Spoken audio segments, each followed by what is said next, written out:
మీకు సాయంత్రం ఉట్టి కొట్టడం ఉంది. అయితే ఇక్కడ ఒకటి చిన్న మీనింగ్ ఏంటంటే ఉట్టి ఎందుకు కొడతారు? కృష్ణుడు ఉట్టి మనకు ఎందుకు ఉట్టి కొట్టడం అనేది ఒక ఆనవాయితీగా ఎందుకు పెట్టాడని ఎవరికైనా తెలుసా? ఉట్టి ఎట్లా కొడతారు? పైకి వెళ్తుంది, కిందికి వస్తుంది, పైకి వెళ్తుంది, కిందికి వస్తుంది.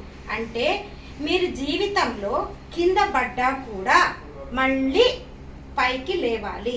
మళ్ళీ పడతారు, మళ్ళీ లేస్తారు, మళ్ళీ పడతారు, మళ్ళీ లేస్తారు.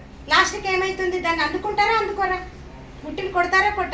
అంటే మీ యొక్క ధ్యేయం, మీ యొక్క లక్ష్యాన్ని అందుకోవాలి అనే ఒక కృష్ణ తత్వాన్ని ఉట్టి రూపంలో పెట్టాడు శ్రీకృష్ణుడు.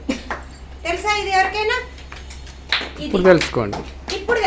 అంటే ఏదైనా కూడా మనం అనుకుంటే సాధించనిదంటూ ఏది లేదు.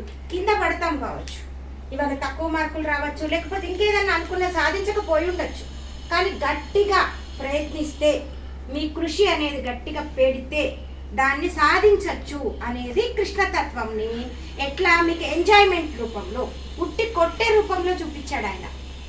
లాగుతాం పైకి, కిందికి వేస్తూ ఉంటాం. అంటే నువ్వు పడ్డా కూడా పైకి లేస్తూనే ఉంటావు. కాబట్టి ప్రయత్నం ప్రయత్నం ప్రయత్నం ప్రయత్నం. ఓకే, ఎవ్రీ టైం మీరు ప్రయత్నం చేస్తూ ఉండండి. ట్రై చేస్తూ ఉంటే మీరు సాధించింది లేదు అనేది కృష్ణతత్వం.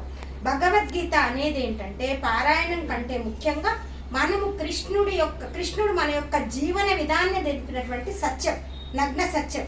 దాన్ని మనం నేర్చుకుంటున్నాం. కాబట్టి మనం స్లోగా, అంటే మీరు అనిపిస్తుంది నత్తనడకలాగా నడుస్తున్నాం, మనకి శ్లోకాలు అయిపోవట్లేదు. కానీ అయిపోవు. మనం తత్వాన్ని అర్థం చేసుకుంటూ ఉంటాం కాబట్టి నిదానంగానే వెళ్తూ ఉంటాం. కానీ ఏదో ఒక రోజుకి పైకి వెళ్ళిపోతాం. అవునా కదా? ఇది ఉట్టి కొట్టేటటువంటి తత్వం. అందుకే సాయంత్రము ఉట్టి కొడుతున్నాం. ఓకేనా? డన్.